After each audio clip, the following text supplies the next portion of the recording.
There is a specific kind of pain that is unlike any other. It is the pain of being undervalued. It is the feeling when someone you respected, someone you loved, or someone you sacrificed for, looks at you and decides that you are not worth their effort. They walk away. They treat you like an option. They discard you. In that moment, your biology screams at you to chase. Your ego screams at you to prove them wrong. You want to beg. You want to argue. You want to show them how much they are losing. But the Stoics, those ancient masters of emotional control, knew something that modern psychology has only recently confirmed. They knew that chasing is the fastest way to drive someone away. They knew that value is not established by begging. It is established by scarcity. Marcus Aurelius, the Emperor of Rome, wrote extensively about the concept of self-reverence. He understood that you cannot command the respect of others until you command the respect of yourself. Here is the brutal truth. People do not regret losing nice people. They do not regret losing available people. They regret losing the valuable. They regret losing the people who, once mistreated, had the strength to walk away and never look back. Today we are going to dissect 9 specific Stoic attitudes that trigger this regret. These are not manipulation tactics. These are shifts in your character that are so powerful, so magnetic, that they create a vacuum in the life of the person who left you. A vacuum so large that they will feel a desperate biological urge to fill it. But be warned, by the time they come chasing you, and they will, you might find that you no longer want them. That is the ultimate victory. If you are ready to reclaim your dignity and flip the script, take a second to subscribe and like this video. We are building a community of the strong here. By clicking that button, you are signaling to yourself that you are done being an option. Let's begin. Begin. The attitude of radical absence. The scarcity principle. The first attitude is the most difficult to implement, but it is the nuclear option of negotiation. It is the attitude of radical absence. When someone disrespects you or walks away, your instinct is to fix it. You want to send closure texts. You want to stay friends. You want to stay friends. You want to keep a connection open, just in case. This is a mistake. In economics, there is a fundamental law: supply and demand. When the supply of something is infinite, when you are always available, always texting back, always watching their stories, the value drops to zero. Air is vital for survival, but because it is everywhere, you do not pay for it. Diamonds are useless for survival, but because they are rare, people kill for them. You have been air. You need to become the diamond. Seneca wrote, "He who is everywhere is nowhere." When someone decides they do not want you in their life, you must give them exactly what they asked for. You must grant them the gift of your total absence. This means no texts, no calls, no watching their social media, no asking mutual friends about them. You must vanish. You must become a ghost. Why does this make them regret it? Because human beings are designed to take things for granted until they are gone. When you go silent, you break the pattern. They expect you to chase. When you don't, it shatters their ego. They start to wonder, why aren't they calling? Did they find someone else? Was I not as important as I thought? Your silence creates a space for their imagination to run wild, and in that space, regret begins to grow. 2. The attitude of Amor Fati, loving the loss. The second attitude creates a psychological shock in the other person. It is the attitude of Amor Fati, loving your fate. Usually when a relationship ends or a rejection happens, the rejected person acts destroyed. They look sad. They post depressed quotes. They let their hygiene slip. This validates the person who left. It tells them, you were the prize. Without you I am nothing.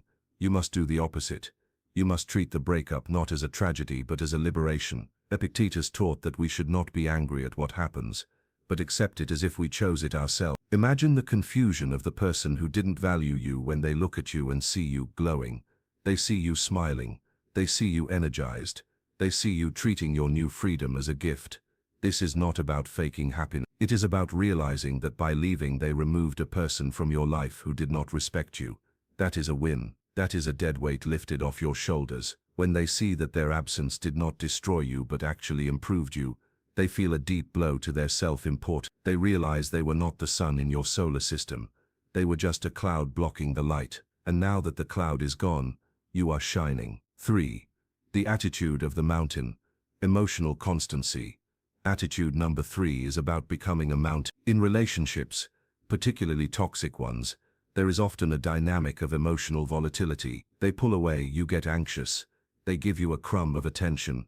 You get euphoric. You are a leaf blowing in their wind.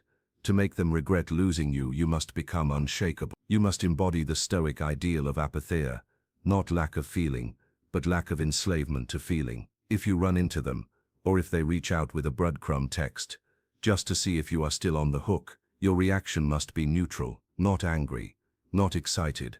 Neutral. Anger shows you still care. Hate is just love that has curdled. It is still an intense emotional bond. Indifference is the opposite of love. When you look at them with the calm, steady gaze of a mountain, unmoved by their presence, unmoved by their games, it is terrifying to them. It signals that they no longer have the remote control to your nervous system. Marcus Aurelius asked, "Does the emerald lose its quality if it is not praised?" You are the emerald. Their validation adds nothing. Their rejection subtracts nothing. When they realize they can no longer trigger you, they realize they have lost you completely. That is when the desperation sets in. 4. The attitude of the curated circle.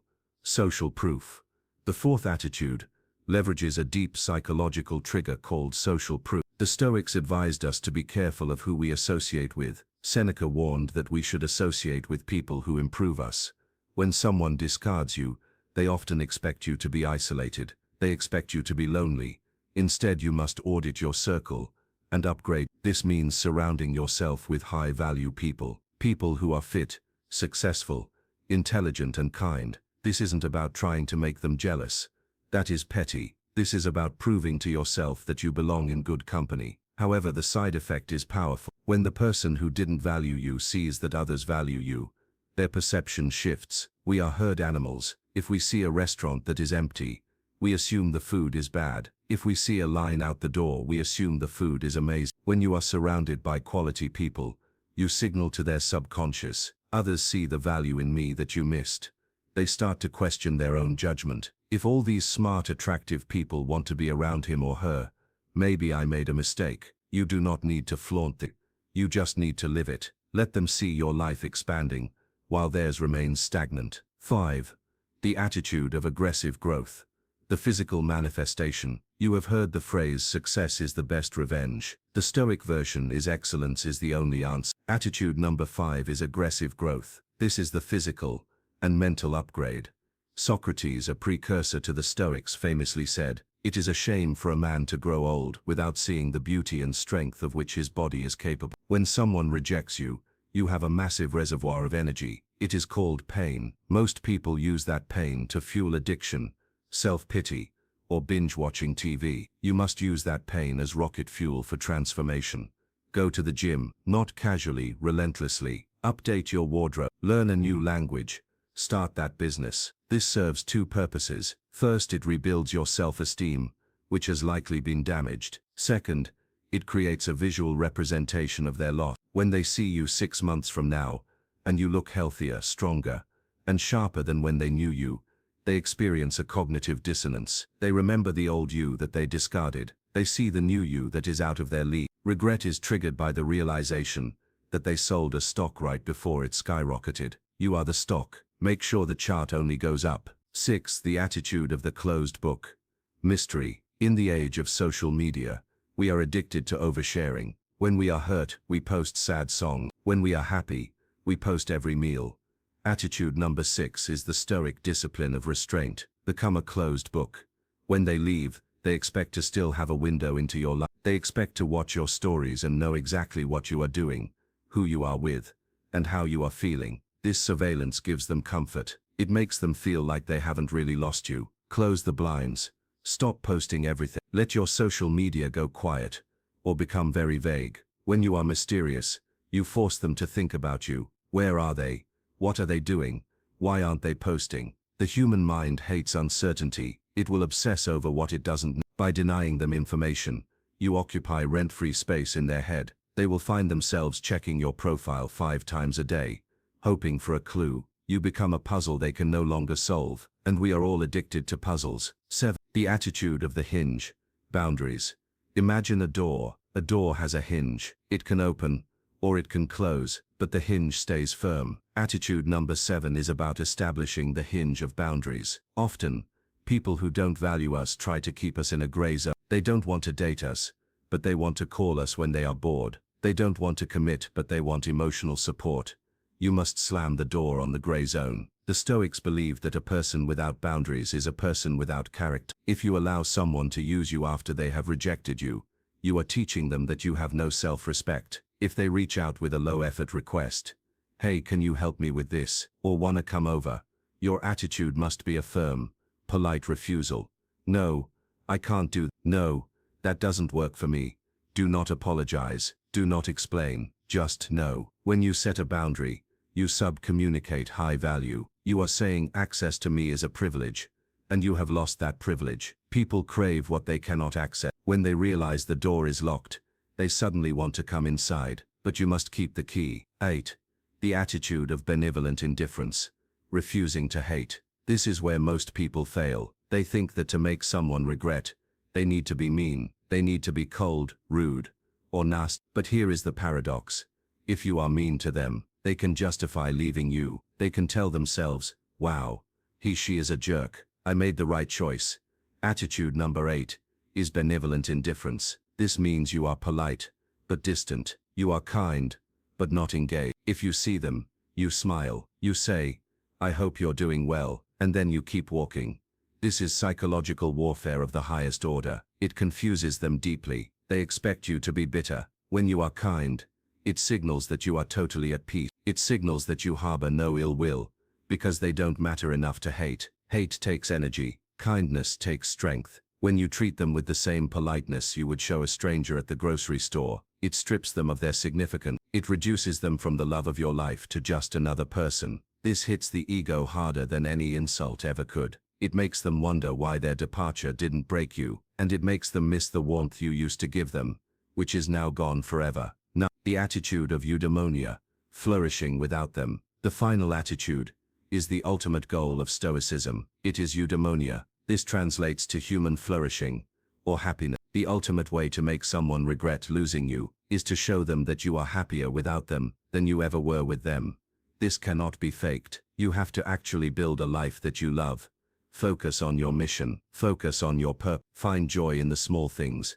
Your morning coffee, a walk in the park, a good book. When you are genuinely happy, you emit a frequency. It is the frequency of outcome independence. It means you do not need anyone to complete you. You are already complete. People are drawn to light. When you are glowing with your own purpose, you become magnetic. The person who left you is likely still searching for happiness in other people. They will look at you and see a source of light that they foolishly walked away from. They will realize that while they were out searching for better, you became better. Conclusion: the paradox of the chase. So here is the roadmap.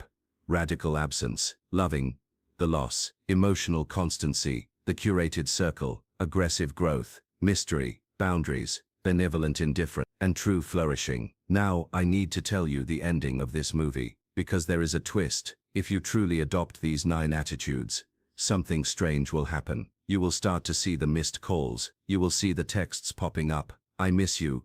Can we talk? I made a mistake." They will come chasing, desperately, because they will realize they discarded a diamond. But here is the twist. By the time they come back, you will have changed. You will have grown so much, built so much self-respect, and found so much peace, that you will look at their name on your phone and feel nothing. You will realize that their rejection was the greatest gift they ever gave you. It forced you to become the person you were meant to be. You won't want them back, because you don't go backwards. You don't put the trash back in the house after you've taken it out. That is the ultimate victory. Not getting them back, but outgrowing the need for them entirely. The challenge: I have a challenge for you today. I want you to pick one of these attitudes, just one, and commit to it for the next 7 days. Maybe it is radical absence, no contact. Maybe it is aggressive growth, the gym. Whatever it is, I want you to write it in the comments. Make a contract with yourself. Write, "I am the diamond." Let that be your mantra. And if you want to understand the deeper layers of this philosophy, if you want to learn how to master your mind so completely that no rejection can ever hurt you again, then you need to watch this video appearing on your screen right now. It is the missing piece of the puzzle. Click it, continue the transformation, and I will see you on the other side.